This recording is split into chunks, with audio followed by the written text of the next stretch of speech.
आप सभी का मंगल हो। नमस्कार।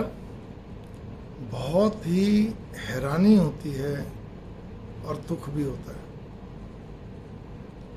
कुछ बच्चे ऐसे हैं, किसी को अपनी माँ से नफरत है, किसी को अपने पिता से नफरत है, या यूं कहिए हमेशा क्रोध में रहते हैं। अब सवाल इस बात का, नफरत तो एक्सट्रीम लेवल पे हो गया, या बहुत ज़्यादा क्रोध में रहते हैं अपने पिता से, अपनी माँ से। जरा भी कोई बात हो बस सब कुछ एकदम चिढ़ जाते हैं, एनॉयड रहते हैं, खिन्न रहते हैं।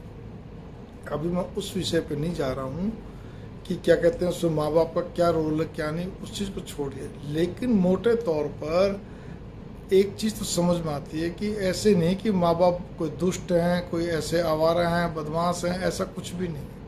ठीक है, एक डेली रूटीन में जैसे होता है, किसी को ज़्यादा समझाने की आदत होती है, किसी को ज़्यादा टोका टाकी करने की आदत होती है। एक ही बात, उसको समझाना बोलो, टोकना बोलो, थोड़ी कमियां भी निकाल देते हैं। बच्चे की छोटी उम्र को देखते हैं या जैसे भी हो, पढ़ाई को देखते हैं, थोड़ा दबाव बनाते हैं, बार बार कहते रहते हैं।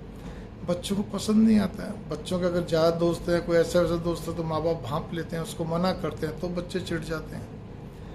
बच्चा इजी मनी कमाना चाहता है, माँ बाप कहते हैं भाई किस लिए कमाना तुम्हें, तुम इस चक्करों में क्यों पढ़ते हो, तुम पहले पढ़ो, फिर हम हैं ना तुम्हारे लिए, तुम और चीज़ों में मत ध्यान दो, तुम दोस्तों में मत ध्यान दो, एक आधा दोस्त तो चलता है, बाकी मत ध्यान दो।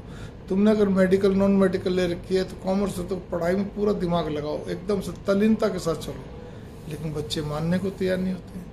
अब ऐसे में होता क्या है, कई बच्चे क्या होते हैं, गलत आदत के शिकार हो जाते हैं। स्कूल में सबसे बड़ी बात यह है, उनको चोरी करने की आदत हो जाती है, उनको बकवासबाजी करने की आदत होती है, और भी कई तरह के उल्टे सीधे आगे पीछे करते रहते हैं बच्चे, ठीक ना।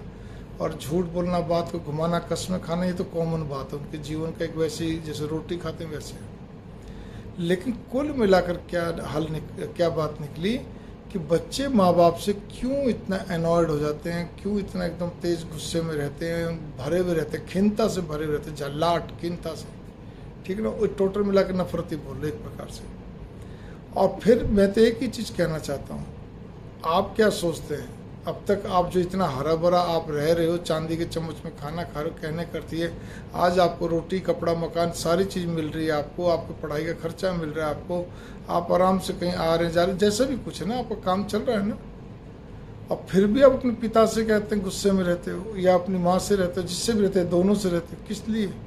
आज यही पिता है, अगर पिता नहीं रहे तो फिर आप सोचो जरा बच्चों इस बात को लेकर। आप एक मिनट कल्पना करो, आप तो एक बार तो मुंह से बोल दो अच्छा नहीं रहता कोई बात नहीं, रोज रोज की कहानी खत्म। ऐसे नहीं होता। पिता है तो सब कुछ है, इस बात पे गौर कर लीजिए आप। और माँ हो तो तुम कुछ हो, दोनों शब्दों में अंतर नहीं है, लेकिन दोनों के लिए मैंने कितनी अच्छी बात की। पिता है तो माँ का और तुम्हारा सबका सब कुछ है।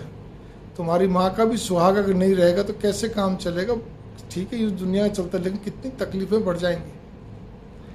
मैं कहता हूँ अगर एक पिता अगर अपनी, ठीक है पति पत्नी में भी अगर दिक्कत आती है, लेकिन कम से कम ये है कि अगर वो रहता है तो एक मॉरल एक सपोर्ट रहता है कि मेरा पति है, कल को कोई ऐसी कोई बात हुई तो मेरा पति है।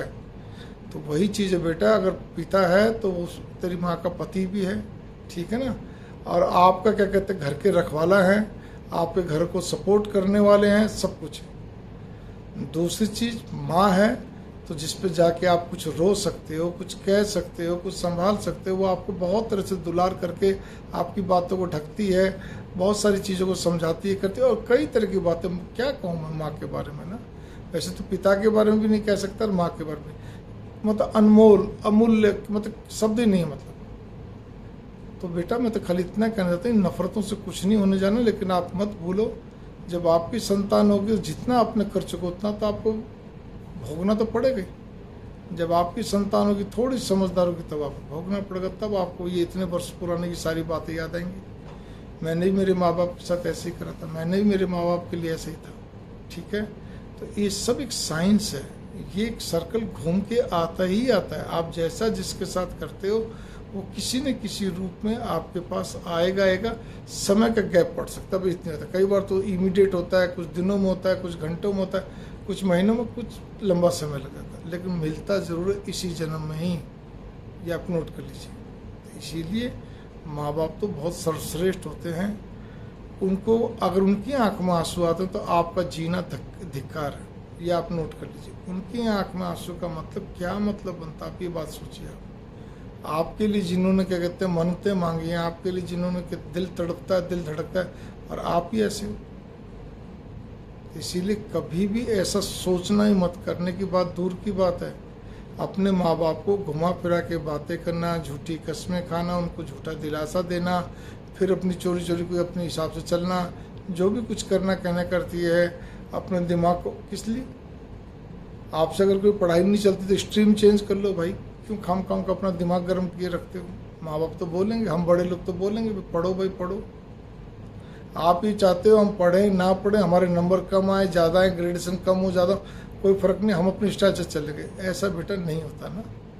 आप हॉस्टल में रहो तब भी नहीं, तो ये तो घर है, घर हॉस्टल नहीं होता, लेकिन फिर भी यहाँ पे भी थोड़ा बहुत तो बोलेंगे।